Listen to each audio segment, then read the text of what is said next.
Terdakwa Anar Salahuddin Sampetoding mengaku sempat dimintai uang 5 miliar rupiah oleh jaksa agar diringankan dalam perkara kasus uang palsu sindikat Universitas Islam Negeri atau UIN Alauddin Makassar yang saat ini menjeratnya. Namun Anar mengaku dirinya tidak sanggup memenuhi permintaan jaksa tersebut sehingga diturunkan hanya 1 miliar rupiah. Menurut Anar, dirinya dituntut selama 8 tahun penjara akibat tidak memenuhi permintaan dari pihak jaksa untuk diberi uang senilai 5 miliar rupiah. Terkait permintaan uang oleh jaksa, Anar mengaku akan segera melaporkan kasus tersebut ke Presiden Prabowo Subianto, Kapolri Jenderal Listio Sigit Prabowo, dan Jaksa Agung Sanitiar Burhanuddin. Terpisah Kepala Seksi Pidana Umum atau Kasipidum Kejari Goa, Siti Nurdaliah membantah tudingan dari terdakwa Anar Salahuddin Sampetoding terkait permintaan uang 5 miliar rupiah oleh pihak jaksa.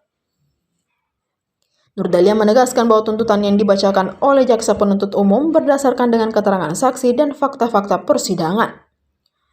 Sebelumnya diberitakan, Anar Salahuddin Sampetoding dituntut 8 tahun penjara dan denda 100 juta rupiah atas dakwaan menyuruh memproduksi uang palsu serta menyimpan mesin offset. Tuntutan tersebut dibacakan oleh Jaksa Penuntut Umum atau JPU Arya Perkasa dalam sidang di Ruang Kartika, Pengadilan Negeri atau PN Sungguh Minasa, Kabupaten Goa, Sulawesi Selatan, Rabu 27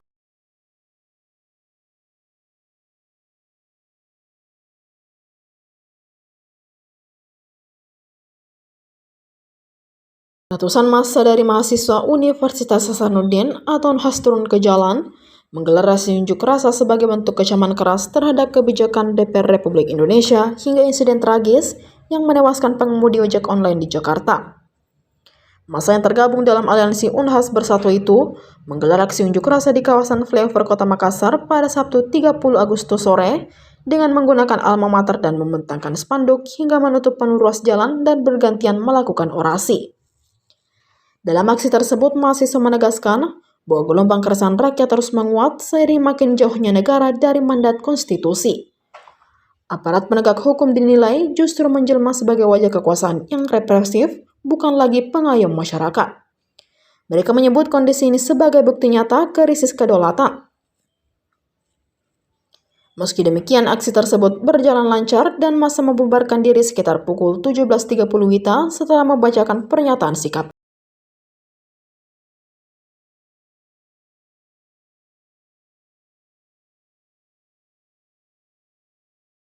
Makassar menyerahkan santunan jaminan sosial sebesar Rp98.762.730 kepada keluarga almarhum Muhammad Akbar Basri atau Abai, korban kebakaran saat unjuk rasa di gedung DPRD Makassar, Jumat malam 29 Agustus. Santunan tersebut merupakan hak almarhum sebagai peserta BPJS Ketenagakerjaan. Rincian jaminan kecelakaan kerja atau JKK senilai Rp94 juta dan jaminan hari tua atau JHT sebesar Rp4.762.730. Bantuan diserahkan langsung oleh Wali Kota Makassar Munafri Arifuddin, didampingi Wakil Wali Kota Alia Mustika Ilham dan Kepala BPJS Ketenagakerjaan Kantor Wilayah Sulawesi Maluku, Minje Waktu, di kediaman keluarga almarhum di Jalan Balang Baru 2, Senin 1 September. Wali Kota Makassar Munafri Arifuddin alias API menegaskan bahwa santunan ini bukan sekedar angka, tetapi wujud nyata tanggung jawab pemerintah dalam memastikan hak-hak sosial warga tetap terpenuhi. Ia juga menekankan Pemkot Makassar akan terus mendorong perluasan perlindungan bagi pekerja rentan agar semakin banyak masyarakat terlindungi program jaminan.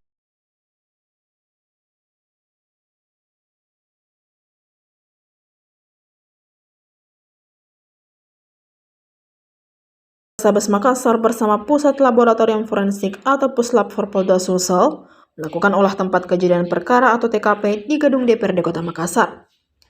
Banyaknya sumber api diduga menjadi pemicu hangusnya gedung tersebut.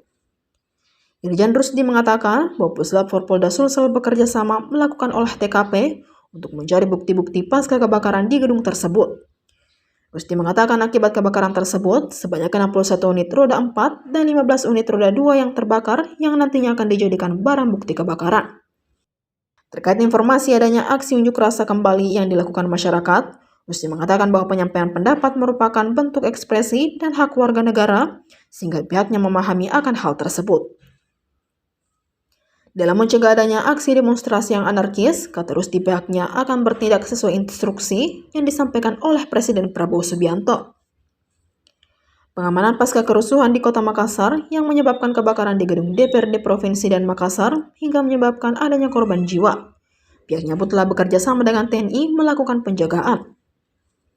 Sementara itu, Kabid Lab Forpolda Sulsel Kombes Pol Wahyu Marsudi mengatakan, pihaknya telah melakukan olah TKP sejak pukul 9.00 WITA di beberapa titik di gedung.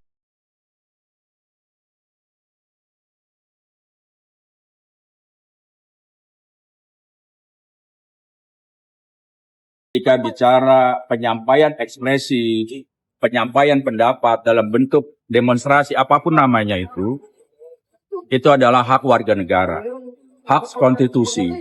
Itu wajib kita jaga.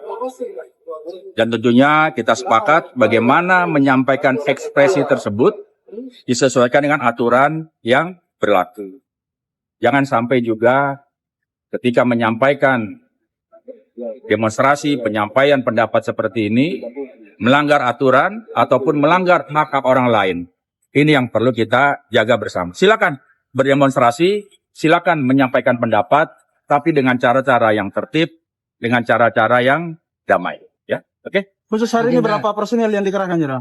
Kami turun di sini ada 14, ya, dari Nafis 7 dan dari Puslapor juga 7. Untuk sementara mereka sedang bekerja untuk mencari bukti-bukti di sini dengan kegiatan olah TKP di kantor DPRD Kota Makassar. Ya, nanti perkembangannya akan disampaikan kembali. Eskalasi di Sulawesi Selatan sendiri di mana, Pak? Insya Allah.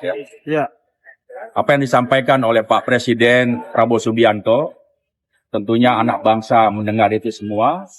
Mari sama-sama kita menjaga. Kedepannya, suasana Sulawesi Selatan, khususnya Kota Makassar, harus kita jaga. Penyampaian pendapat silakan, tapi dengan cara-cara yang aman, cara-cara yang damai, cara-cara yang tertib. Untuk keamanan dan kedamaian kita bersama. Oke? Apabila ada yang bertindak anarkis,